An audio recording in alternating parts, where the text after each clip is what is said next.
নজর রাখবো পরবর্তী সংবাদে। গত 12ই ফেব্রুয়ারি গভীর রাত আনুমানিক 2:20 নাগাদ প্রয়াত হয়েছেন বলাই গোস্বামী এবং তার প্রয়াণকে কেন্দ্র করে শোক জ্ঞাপন করেছেন রাজ্যের মুখ্যমন্ত্রী মানিক সাহা। একই সঙ্গে যে খবর পাওয়া গেছে, চেন্নাইয়ের একটি বেসরকারি হাসপাতালে তিনি হৃদরোগে আক্রান্ত হয়ে মৃত্যুর কোলে ঢলে পড়েছেন এবং আজকে ওনার মৃতদেহ আনা হয়েছে রাজ্যে এবং সেখানে কার্যত ওনাকে শ্রদ্ধাঞ্জলি জানিয়েছেন, শেষবারের মতো বিদায় জানিয়েছেন দলের সদস্যরা। একই সঙ্গে আজকে উপস্থিত ছিলেন বিদ্যুৎ দপ্তরের মন্ত্রী রতনলাল নাথ, ছিলেন বিধায়ক নয়ন সরকার এবং আজ ওনার মৃতদেহ আনা হয়েছে এমবিবি বিমানবন্দর থেকে। প্রথমে আনা হয় বামুটিয়া ব্লক প্রাঙ্গণে।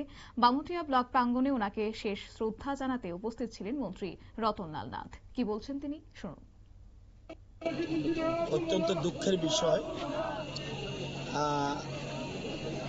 প্রথমে আমি এই অকাল মৃত্যুতে শোক ব্যক্ত করছি, শ্রদ্ধা জানাচ্ছি এবং পরিবার পরিজনের প্রতি সমবেদনা জানাচ্ছি। বলাই গোস্বামী এমন এক ব্যক্তি ছিলেন, ওনার দায়বদ্ধতা বেশি ছিল। কোনো দায়িত্ব দেওয়া হলে সেটাকে কিভাবে সম্পন্ন করা যায় উনি জানতেন। তাই আমরা এমন সময় এমন এক ব্যক্তিকে হারালাম, আমাদের দলেরও অপূরণীয় ক্ষতি হয়েছে এবং এই এলাকারও যথেষ্ট ক্ষতি হয়েছে। সবচেয়ে বড় কথা হলো, আমি যদি রাজ্যের 10-12 জন নেতাকে ধরি যারা এই টেকনিক্যাল বিষয়টা বুঝে, এই সারা রাজ্যে মাত্র 12 জন আছে এই টেকনিক্যাল নির্বাচনের টেকনিক্যাল বিষয়টা বোঝানোর জন্য। সারা রাজ্যের মধ্যে 10-12 জন আছে, এর মধ্যে বলাই গোস্বামী একজন। বিরোধী দলে 2-1 জন আছে, বাকিরা সবাই শাসক দলে। কিন্তু ওনার একটা এই জিনিসটা টেকনিক্যাল বিষয়টা বেশি ভালো জানতো। তো এটা দলের যথেষ্ট ক্ষতি হয়েছে এবং বিশেষ করে এইবার নির্বাচনে জেতার পর ওনার এরিয়া এবং বিশেষ করে বামুটিয়া ব্লক এরিয়া এবং পশ্চিম ত্রিপুরা জেলা পরিষদ এলাকায় বিভিন্ন কাজকর্মের উনি একটা পরিকল্পনা করেছিলেন এবং ডিএম সাহেবের সাথে কথা বলে, জেলা পরিষদের সদস্যের সাথে কথা বলে একটা প্ল্যানিং করে ফেলেছিল। এবং এর মধ্যে আপনারা আসার সময় দেখবেন গান্ধীগ্রাম বাজারে এখানে একটা মার্কেট, তার এই রাস্তাটা, আরও অনেক কিছু পশ্চিম ত্রিপুরা জেলা এলাকায় উনি করতে চেয়েছিলেন। ডিএম সাহেব একটু আগে আমাকে বলল এবং আমরাও জানি। ওনার মৃত্যুতে আসলে মানুষের যথেষ্ট ক্ষতি হয়েছে, এরকম লোক পাওয়া কঠিন।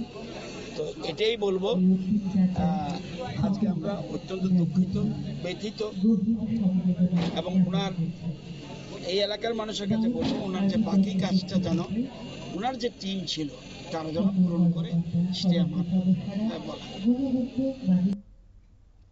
আপনারা শুনলেন মন্ত্রী রতনলাল নাথের বক্তব্য। অবশ্য বলাই গোস্বামী পশ্চিম ত্রিপুরা জেলা পরিষদের সভাধিপতি ছিলেন, তাই ওনার যে একটা গুরু দায়িত্ব ছিল, একই সঙ্গে ওনার আজকের এই আকস্মিকভাবে প্রয়াণকে কেন্দ্র করে দলেরও একটা অপূরণীয় ক্ষতি বলে জানিয়েছেন মন্ত্রী রতনলাল নাথ।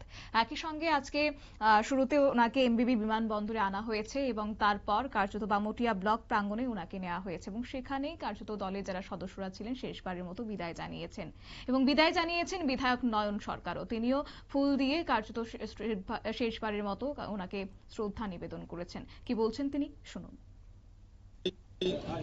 এলাকার যারা আছে, বিশেষ করে বামুটিয়ার ব্যতীত, কারণ উনি একজন ছিলেন দক্ষ রাজনীতিবিদ।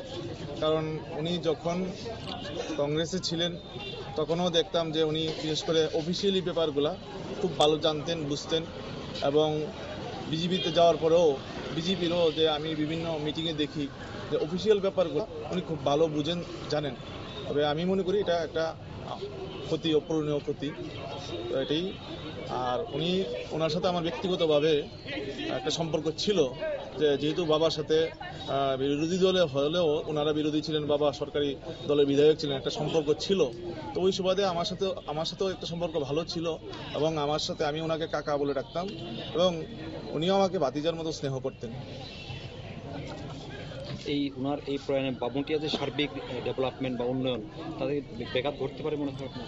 দেখুন, একজন সভাধিপতি স্বাভাবিক, এটা আমাদের বামুটিয়া থেকে হয়েছে পুরো জেলার জন্য। তো সভাধিপতি হয়েছে স্বাভাবিক, একটা স্থানীয় হিসাবে তো একটা পাওনা থাকবেই যে বামুটিয়ার জন্য।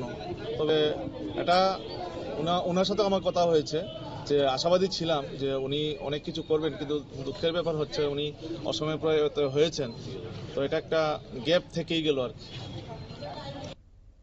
বিধায়ক নয়ন সরকারের বক্তব্য আপনারা শুনলেন এবং তিনি বলাই গোস্বামীকে দক্ষ রাজনীতিবিদ বলেও উল্লেখ করেছেন।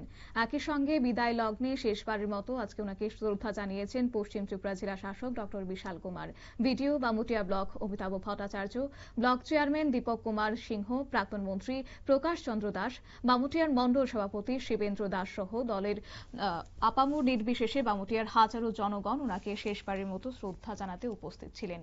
নিয়ে নিচ্ছি ছোট একটি বিজ্ঞাপন বিরতির সঙ্গে থাকুন।